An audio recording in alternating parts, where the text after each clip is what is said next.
Hello বন্ধুরা, তোমরা সবাই জানো যে আমি একটা ফেসবুক পেজ এবং ইনস্টা আইডি খুলেছি। তো তোমরা আমাকে ফলো না করে আমার ফেক অ্যাকাউন্টে গিয়ে ফলো করছো।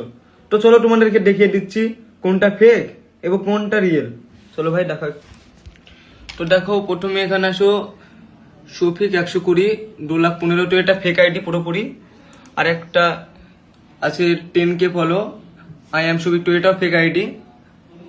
আর আমার রিয়েল আইডি হলো এটা, তোমরা দেখতে পাচ্ছ, I am Shafiq 29K follow. আর এখানে 6টা পোস্ট আছে, এটা আমার অরিজিনাল ইনস্টা আইডি। এবার ফেসবুকে যাও, তো তোমরা দেখতে পাচ্ছ ESK শফিক 4 লাখ ফলো। তো এটা ফেক। আর আরেকটা ফেক আছে, তো এটা দেখতে পাচ্ছ 1,44,000। তো এটা আমার নামে কে ফেক খুলেছে, আর তোমরা এইসব আইডিতে গিয়ে ফলো করছো। আর আমার আসল আইডিটা যাও ভাই, পেজের আইডিতে এই সে পেজে। হ্যাঁ, তো এটা আমার original page, Shafiq official FB। তো তোমরা এই ফেসবুক পেজে গিয়ে ফলো করো। আর